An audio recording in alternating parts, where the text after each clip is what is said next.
Extreme Productivity by Robert C. Pozen. Chapter 2. Procrastination is the enemy of productivity. Chances are, you know that phrase is true because you've had an intimate experience with its harsh reality. We've all procrastinated at one time or another, because it's just so easy to put something off when you're just not feeling it. It's so easy to say, just one more episode and then I'll start working, or I'll wake up early and do it tomorrow. And if you haven't told yourself that last lie before, here's a top tip. Your brain is absolutely lying to you when it tries to convince you that you'll wake up early and do it tomorrow. Take it from my bitter experience. You absolutely will not do it early tomorrow. Do it now. Procrastination is one of those things that we know we shouldn't do, but we often do it anyway. Maybe it's because you just really hate the task you have to do. Maybe you're in denial about how long it will take you to accomplish that task, or about how much time you've wasted already. But the truth is, no matter what your reasons are, procrastination is always the enemy of productivity.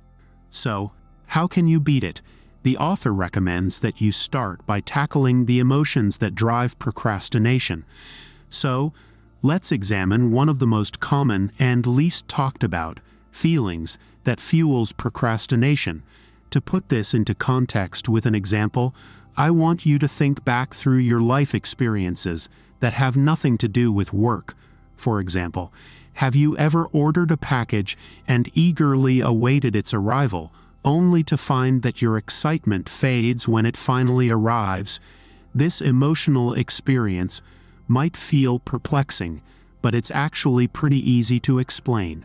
Because sometimes you're more excited about having something to look forward to than you are about the physical product you've purchased. The same is often true of projects as well.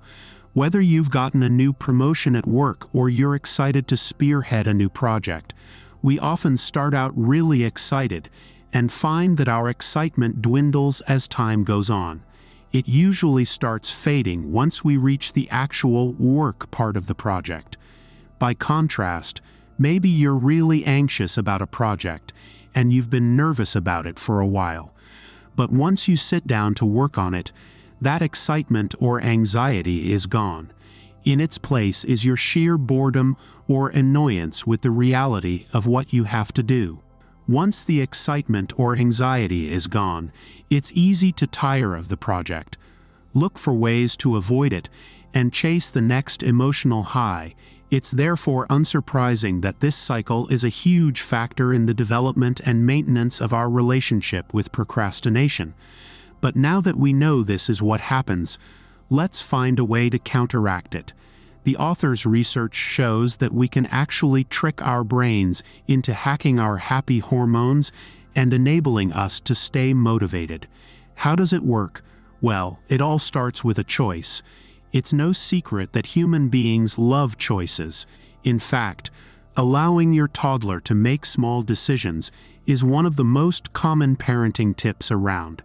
Even choosing something as simple as what color dress you want to wear today can make a toddler feel proud and powerful. And the same is true for adults. We often connect personal and professional satisfaction with a sense of being in control. So making choices is a fast way to hack our motivation. For example, if you have a mountain of work to do, try making choices that will help you break that mountain down into small, manageable chunks. For example, let's say that you have to read a 50-page document and then design a PowerPoint presentation that reflects the information you've read. If you consider that task in its entirety, it sounds overwhelming. It will take hours. It's enough to make you give up and start binge-watching your favorite show on Netflix. But what if you broke that big task down into smaller increments and addressed each one at a time? You can start by reframing your task in your mind and thinking, I have to read this document first. If you can do this in a relaxing workspace, preferably with a delicious coffee or tea, for a dash of yummy motivation, then it's easier to focus on one task at a time. And once you've accomplished that task, reward yourself with a little break or a cupcake and move on to the next one.